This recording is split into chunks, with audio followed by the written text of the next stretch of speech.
तो इनके लिए प्रमाणित कथा यहाँ लिखी है। हनुमान जी के जलाने से लंका नगरी काली नहीं पड़ी। हनुमान जी तो जला रहे थे और एक कमरे में से, कोठरी में से बहुत तेज आवाज आ रही थी, बचाओ बचाओ बचाओ, रक्षा करो रक्षा करो। उल्टा लटका था। हनुमान जी ने उनको बंधन मुक्त किया, कहा आप कौन हैं, कहां से आए, अपना परिचय दो। तब इन्होंने कहा मैं शनि देव हूं, मैं शनि हूं। लेकिन आप यहाँ कैसे? कि मैं इसलिए यहाँ आ गया, मैं तो आया था रावण को समझाने कि तेरे ऊपर 7.5 आने वाली है, थोड़ा संभल के चलना, नहीं तो सब सर्वनाश हो जाएगा। रावण को इतना बड़ा विद्वान, इतना बड़ा पराक्रमी था कि शनि देव को भी उसने बंदी बना लिया, उल्टा लटका दिया। जब तक 7.5 चलेगी तब तक तुम हमारे यहाँ कैद रहोगे, इसने मुझे कैद करके रखा था। मगर हे हनुमान जी महाराज, मैं आपका धन्यवाद करता हूँ कि आपने मुझे यहाँ से आजाद कर दिया, बंधन मुक्त कर दिया। आज मैं अपना वार भी तुम्हें सौंपता हूँ। हनुमान जी ने अपना, शनिदेव ने अपना वार शनिवार भी हनुमान जी को उसी दिन सौंप दिया। कहा आज मैं वचन देता हूँ हनुमान जी महाराज, शनिवार के दिन अगर आपका नाम कोई लेगा, आपके हनुमान चालीसा का पाठ करेगा, तो उसका 7.5 का कोई भी प्रभाव उसके जीवन पर नहीं पड़ेगा, मैं उसके ऊपर कृपा करूंगा। ये शनिदेव ने वचन दिया। इसलिए कहते हैं जिस पर 7.5 हो, हनुमान चालीसा का पाठ करो, हनुमान जी की सेवा करोगे तो आपके ऊपर 7.5 का कोई प्रभाव नहीं रहेगा, क्योंकि शनि देव ने स्वयं वचन दिया। हनुमान जी के दिन है ना शनिवार भी, यहीं से ही प्राप्त हुआ हनुमान जी। और देखो तब हनुमान जी महाराज से शनि देव ने कहा आप आपकी क्या सहायता करें, हमने अपनी तरफ से तो आपको दे दिया, अगर आप भी कुछ मांग लें। तब हनुमान जी ने कहा इस लंका नगरी को जलाने में बड़ी कठिनाइयां हो रही हैं, क्योंकि सोना है, सोना पिघलता है फिर सोने में परिणत हो जाता है, कुछ ऐसी कृपा करो कि ये सोना सोना ना रहे, खाक हो जाए। तब शनि देव ने अपनी क्रूर दृष्टि डाली, सोने से वो काला लोहा बन गया, वहीं राख की ढेरी हो गया। से बोलो शनि देव की दृष्टि से लंका नगरी तहस नहस हुई।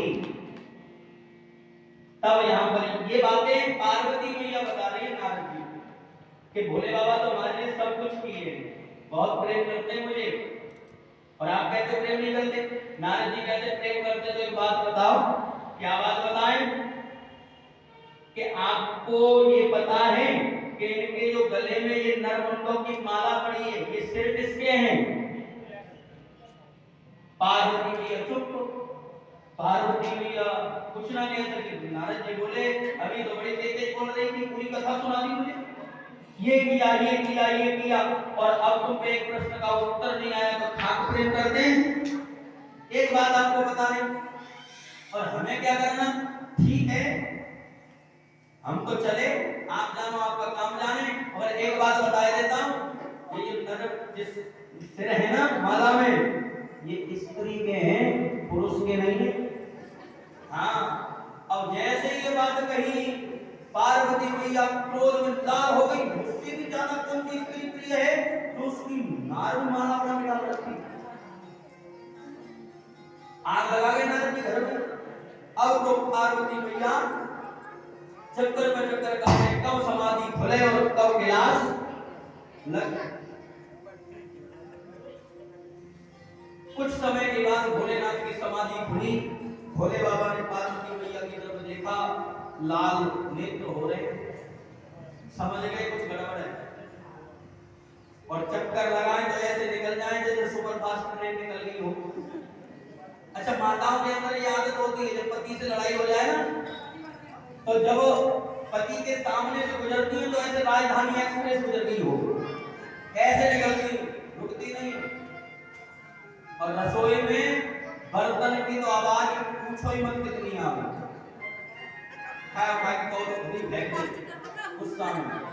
है ना।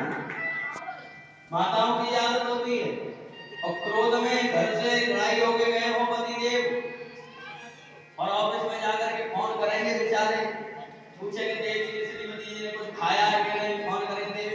दिया, जिंदगी आज से पहले चिंता करी तो आज कर रहे हो, रख दो फोन चुपचाप।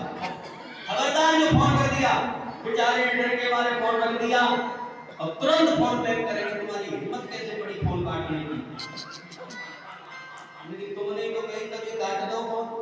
जिंदगी जो बात मानने की वो तो कभी नहीं मानी, और जो मानने की नहीं है वो तुरंत मान ली। तुम तो चाहते हो कि मैं तुमसे बात ना करूं। अच्छा करें तो भी आप, ना करें तो भी आप, बड़ी परेशानी हो जाती है।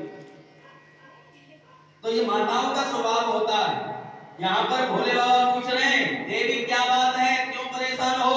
जिंदगी आज से पहले परेशानी पूछी जो आज पूछ रहे हो? भोले बाबा सोचने लगे कोई ज्यादा ही गंभीर बात है। भोले बाबा ने कहा, देवी बताओगे नहीं तब तक समाधान कैसे होगा? समाधान तो तभी होगा जब मुझे तुम बताओगी। तब यहाँ देवी पार्वती ने कहा कि आज मुझे आप ये बताओ मुझसे प्रेम कितना करते हो? मैं तो तुमसे बहुत प्रेम करता हूँ। जिंदगी हमें नहीं पता था कि देवों के देव महादेव भी झूठ बोलते, झूठा हो। जिंदगी कैसे झूठ बोल दिया? उन्होंने कहा कि आपने प्रेम किया होगा तो मुझे सारी बातें ना बताई होती, लेकिन मैंने तो सब कुछ बता रखा है। अगर फिर भी कुछ रह गया तो पूछ लो। तो देवी पार्वती ने कहा कि आप ये बताएं कि ये जो आपके गले में सिर पड़े हैं ये किसके सिर है? भोले बाबा बोले इतनी सी बात थी कि हाँ, मैंने कि पहले पूछ लिया होगा तो आप पूछ लियो, अब बता दो। भोले बाबा बोले देवी ये सिर किसी और के नहीं, ये सिर तुम्हारे ही, मेरे सिर है। कैसे? क्योंकि ये नियम बन गया है देवी कि तुम जितनी बार मरती हो, जन्म लेकर के आती हो, तो हर जन्म में मेरी पत्नी बनती। तो जब तुम मर जाती हो ना, तो मैं तुम्हारे उस सर को काट करके इस माला में सजा देता हूँ। देवी तुम प्रेम की बात करती हो, मैं तो तुमसे इतना प्रेम करता हूँ कि तुम्हारे मरने के बाद भी तुम्हें अपने से दूर नहीं करता, हमेशा करता हूँ। पार्वती मैया बोली, हमने तो सोची थी कि तुम झूठा हो,